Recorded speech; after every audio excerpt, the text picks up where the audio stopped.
Good morning. My name is Edward Czerwiński. I am a retired professor of the Jagiellonian University and Senior Medical Director in Futuremeds. Welcome to the next lecture of Academy of Osteoporosis. And today I will talk about the pathophysiology of osteoporosis. I will talk about the bone structure and physical properties, trabecular and cortical bone, histomorphometry, bone remodeling, the essential pathophysiology of osteoporosis, and then summary. We have the skeleton. When I used to be a student, this is the mechanical property, like a hunger of internal organ like lungs or intestine, have mobile function due to joints, muscular attachment, and protect the brain and spinal cord. We know that bones have many more to do with our life. We have a bone marrow and hematopoietic function, we have mineral reservoir with microcalcium, phosphorus, and microfluoride, chromium, cobalt, strontium. Bone has also endocrine function, produce osteocalcin, DHT, and many others. There's communication, because we have a gesture. We like it, we don't like it, and we will win. And protection and fighting. So that's the whole issue of our skeleton. For this we have very special tissue, very high mineralized, and here we have the percentage of ash, mineralization, and bending strength. And you see that deer athlete have only 30% because have to be flexible when he fights. And femur of calf have 70%. I will show you later some more about it. And the most highly mineralized bone is the malleus in our ear, 90%, because it have to transmit the sound, so must have very high mineralization. From the physics, we have three kinds of materials here: brittle, flexible, and plastic. Brittle doesn't answer to force, and on the very end breaks into pieces. This is the china. The flexible material, like the balloon, under the force will expand and will come to the first shape after the force will disappear. And the plastic is like chewing gum, that's mean doesn't return to the primary shape. And bone is somewhere between the brittle and between the flexible. I mean, if we have brittle bone, like in osteoporosis, or if we treat patient 20 years until resorptive, we can produce osteoporosis, and it will just cause the fatigue fracture called a typical femoral fracture. If you have very little mineralization, we have osteomalacia. It ends with the collapse of the vertebrae, some other features of osteomalacia. So now about two kinds of bone, I mean trabecular and cortical bone. This is the bone have to be very resistant to stresses, means endurance, and have to also make possibly motion. So for motion, we need lightness, and this is the combining both two characteristics. So if you make a cross-section, we see on this metaphysics two kinds of bones. This is the cortical bone, and this is the trabecular bone. And cortical bone is very resistant to bending and very highly mineralized, not 170 grams per square centimeter, and is consists of the reinforced by the wire concrete, which gives the resistance to traction, like collagen, and hydroxyapatite with the concrete with the resistance to compression.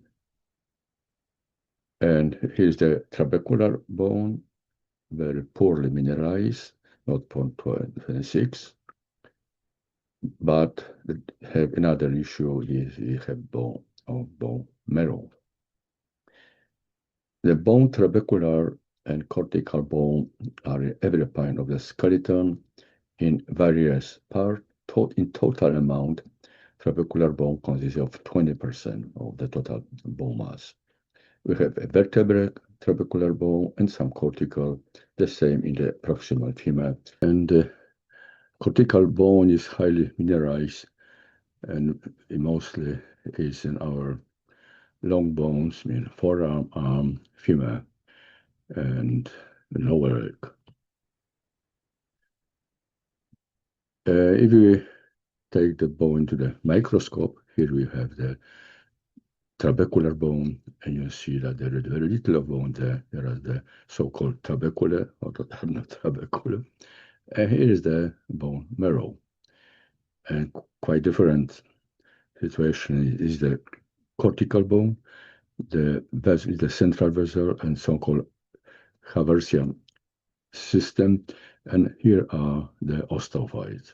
So there are very high content of mineral, again about 80%, and very small soft tissues, in contrary to the trabecular bone, where we have a lot of soft tissue vessels, so very good circulation.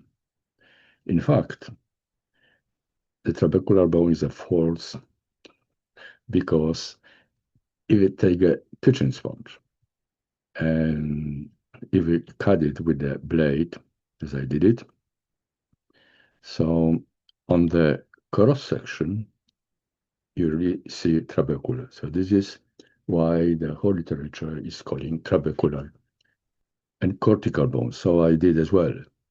But in fact, there are no trabeculae in trabecular bone, like single trabeculae, but there is a sponge. So there are plates, and we should we better understand the histomorphology, thinking as a bone is a sponge, and now has many trabeculaires. So here it is again, the spongy bone. It is my calf bone, and in the metaphysics you have just a spongy bone, and you see there are a lot of cells, osteocytes, osteoblast, and somewhere osteoclast. And so the whole structure is active, so we have very quick bone metabolism. So it will be the very easy and early sign of osteoporosis and very quick reply to the treatment. Here is the histomorphometry, is the big issue. You have about 120 parameters, and we can just, it is the bone biopsy from the iliac crest I did some time ago. Also, we see the trabecular or spongy bone and corticular bone, the inner and outer cortex. In fact, we have three kinds of parameters. One are those describing the structure. Structure is the trabecular thickness, and so between that's the thickness. Trabecular separation means the distance between two, and they are not this is a part of spongy bone, but here we see really the trabecular and intratrabecular connections. So now we have mineralization of osteoids. So we have osteoid volume. And then the third part is the bone metabolism. And we need for that markers. So we do usually tetracycline in 2 or 3 weeks. And we have one layer of tetracycline and another. And we know that it was about 3 weeks. So we can calculate how much was increase of bone volume, what is activation frequency, and how many are osteoclasts, and so on. So we have dynamic qualification of bone, but for that we need labeling. Now, especially kind of labeling is a very, very huge issue. And just to get closer to the dimension, so here is a sheet of the paper, and it got 100 micromillimeters, the 1/10 of millimeter. So this is the sheet of the paper, and the trabecular thickness is between 72 to 200 micrometers. That means 2 sheets of papers, and the separation is between 2 to 20 micrometers. So that's this. So please, you can just remind the trabecular thickness is from 70 to 20 micrometers. That means not to 1/10 of millimeter. Now we came to the next subject, what is bone remodeling, bone cells. When I was a student, we'll talk about 2 bone cells, means osteoblast and osteoclast, and osteocyte was just a cell who remain in the wall of the bone. But nowadays we know that this is the most important cell which controls the bone quality. A very specific structure, got a lot of dendrites, and they produce a net, like neurological net, which it communicates between each osteocyte, blood, and other cells.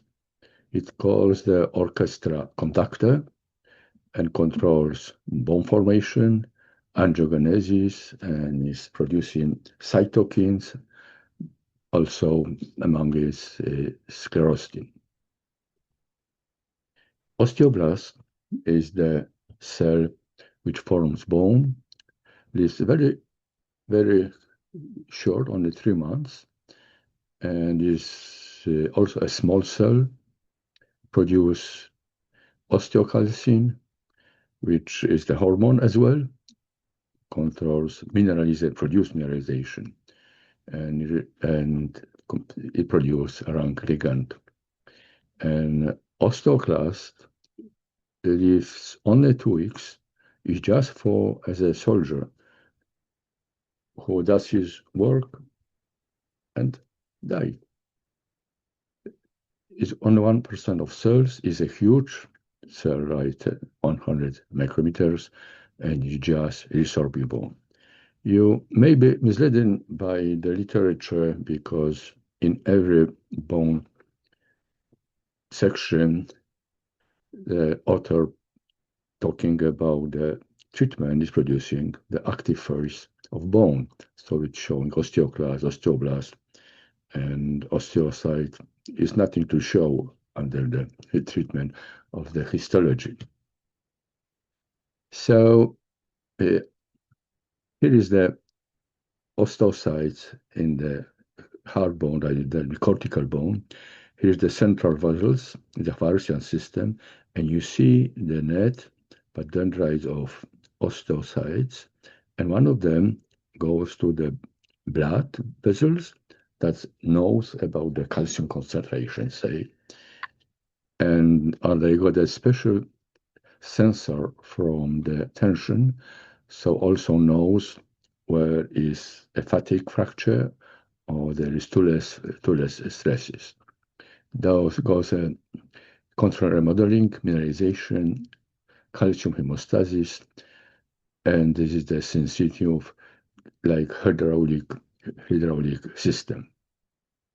When we load the bones, osteocytes produce PJ2 and stimulates osteoblast and nitrogen oxygen cell stimulation, whereas no loading, osteocytes excretes sclerostin, which we know nowadays is the romosozumab who stop that action. Here is the whole team of bone remodeling called bone multicellular unit. On the top is the osteocyte, osteoblast, and osteoclast. And they communicate each other, and between there is a communication and feedback, both osteocyte, osteoblast, osteoblast, osteoclast, and of course, we have also some external information, external stimulation as the hormones, those cells have a hormone receptor, and I will not talk about this regulation by hormones, PTH, vitamin D receptor, and estrogen, and so on. So this is the two big issue for the world. Another lecture. Let's concentrate with cells. Crucial and now well recognized in bone vascularization. Here is how it looks in the cortical bone. We know that we have the periosteum and bone, and there is one source of blood vessels and endosteum and bone marrow. So here is the calf bone, and here is the endosteum and periosteum, and here is the central Haversian puzzles, and there are layers of cortical bone which are controlled by the osteocyte. And here's the structure of trabecular bone. You see there is a lot of blood vessels, so any medication will enter and act much more quicker in the trabecular bone than in the cortical bone. I will not discuss all this slide. I recommend you to read this publication which covers those issues. This is how bone acts to almost all our other organs, means brain, thyroid, kidney, intestine, muscle, and fat. So osteocyte produce FJ23, osteoblast, many others, including osteocalcin, and osteocalcin influence pancreas to increase insulin, to adipocytes of the fat, increasing adiponectin, and muscle, extending the insulin sensibility and glucose consumption. FGA23 acts to pituitary glands, increasing PTH hormone, act to kidney, decreasing the synthesis, and to intestines, increasing calcium absorption and decreasing fetal phosphorus absorption. So that was the short insight to bone physiology, and now how it is in the osteoporosis. This is our central medieval market square. So how it starts? Here we have the osteocytes, that the dendrites is from the cortical bone, and it's the network. And as our bones are getting older, there are more they are much more mineralized, so became more stiff, so are more brittle and may produce a microcrack. And this is the signal. And if there is a microcrack, the dendrites will broken. So this is the signal to osteocyte, and he just may seppuku and expand to all possible cytokines. And this is the beginning of bone remodeling. The microcracks and osteocytes, so osteocytes will activate osteoblast. Here is this question stage of the bone. Bone is covered by the lining cells. Here is the activation. Here is the activation. So macrophage swaps to the monocytes and osteoclast. Osteoclast resorbs bones. It takes 42 days. And after the resorption, there is reversal change. So osteoblast comes here and produce osteoid. And the next step will be osteoid mineralization. It takes approximately 150 days, say 3 to 5 months, and osteoblasts are changed to osteocyte, produce the neurological net, and wakes for another system. So this is the turnover, physiological turnover. So in this way, osteocyte is remodeling bone, adjusting the property to the strength. In osteoporosis, we have less lasting shells, we have higher mineralization of osteoclast, so they do deeper bone resorption, and osteoblasts are older, so they produce less osteoid, and so there is less mineralization, and the final amount of bone is smaller than the primary was. So in this way, we have produced the osteoporosis. Every course, there will be less and less bone. And so bone will be osteoporotic. Here we have, and this is before the era of the bone-forming medication. We were teach that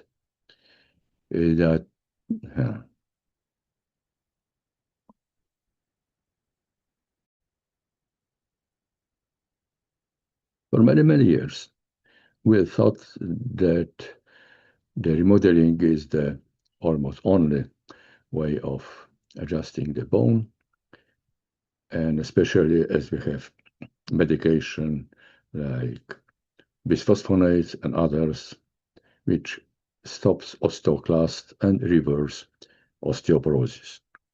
So this is the process I was talking before: initiation, osteoclast, osteoblast, and new bone. But there is another process called modeling, which doesn't need resorption, and it is just initiation of osteoblast, and this is much more quicker, and this is the action of romosozumab, abaloparatide, and teriparatide. This is the bone modeling. So why we have osteoporosis? First, from the birth where our bones are getting bigger, and then after the puberty of girl and about 18 of boys, it starts to be mineralized. And so we are achieving peak bone mass. Peak bone mass is a crucial, because if you have a peak bone, not like a gold in the bank, when we were losing, we have still amount of money to survive. But if you have a very small peak bone mass, we can bankrupt, have a fracture. So building the bone mass is crucial in prevention of osteoporosis. So it starts from the pregnancy, building the skeleton of the newborn, then childhood. There are genes, physical activity, and nutrition. And after 50 in women and perhaps in 60 in men, we are losing bone, women much more quicker than men. Why this? Because it relates to the genes, aging, gender, I mean menopause is woman, lifestyle, diseases, and medication. Let me remind you that the time of Roman Empire, women lived 25 years. In 18th century, they reached 35. In the 50s was 62, and 2020, 80. So even Europe, the average life expectancy in Europe for women is 84 years, and menopause starts around 50. So that means the woman will live in menopause 34 years. That means 33 years without estrogen. Why estrogen is so important? Because every cell has an estrogen receptor, and even men, I mean, even androgen are randomized and swap to estrogen. I will just mention that you have estrogen in lungs, liver, pancreas, in fat, kidneys, digestive system, and in bone, I mean bone cells. The same in the hypothalamus, thyroid, cardiovascular, mammary, and all reproductive, uterus, cervix, vagina, and ovaries. So if there is lack of estrogen, there will be change of the metabolism of each cell and each organs. It makes just the bone and bone cells. As a bone cells, osteocyte without estrogen got healing because it's slower and doesn't hear very well mechanical signals, so will not control as good as it should bone quality, and may increase mineralization too much and produce early apoptosis. Osteoblast is getting older as well, and osteoclast have a proliferation, have extended lifespan. So we have an imbalance of bone resorption and bone production towards bone resorption. And this is why we have 30% osteoporosis in women over 50 and 8% in men. That means three times less. There are some textbook information from about 30 or more years, but are still true. That means we have unmodified factors like age, like gender, like menopause, genes, and just the physics, and some of we have modified, but nutrition, some smoking, alcoholism, medication, not always, and diseases, more or less. Genes. Here you have two ladies, 25 years both. Ursula Andress, a strong lady, and Liza Minnelli, very frail lady from Cabaret. And Liza Minnelli is now 79. She got many fractures and 2 artificial hips. So there are genes. So summing up, bone serves mechanical properties, hematopoietic, endocrine, and this is the tissue which is the very high mineralized from 30 to 75 and ensures bone resistant to fractures with a minimal mass. Cortical bone constitutes 80% of bone mass and has a low metabolism, in contrary to the trabecular bone. And trabecular bone accesses the whole surface So it counts 80% of the bone metabolism. Therefore, osteoporosis occurs in the first stage in the trabecular bone, or we should call spongy bone, and then in cortical bone. Osteocyte is the orchestra conductor, take care of the bone quality, communicates between cells, blood, other organs, also secretes cytokines, lives a long time. Mechanoreceptors, of course, lives a very, very long, even for 40 years. Osteoblast is a bone to make the job. It is controlled by osteoclast, but there is a connection, both feedback between all of those cells. Osteoclast is the macrophage family, restores bone, is controlled by the osteoblast, and and also by osteoprotegerin, glycan, TGFα, and many, many others. Remodeling starts with the microcracks, and osteocytes just became seppuku dead and excrete a lot of cytokines, and then is a chain of changes, means the resorption, then reverse or resorption is the bone forming, and takes about 3 to 4 months. Within 12 months, 1/4 of trabecular bone is replaced. The main cause of osteoporosis in women is menopause, which causes the rapid decline of estrogen level, and with women, every age life expectancy for women in Europe is 84. That means they live with menopause for 33 years.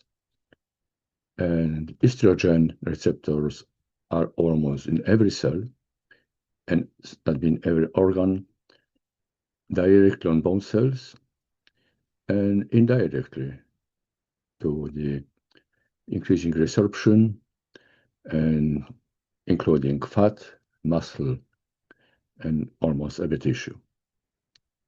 The development of progression of osteoporosis depends primarily of genes, which determine up to 80% of peak bone mass.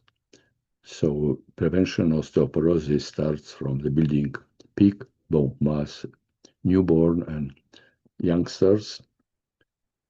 That's been nutrition, exercise, and associated medication, which play important role.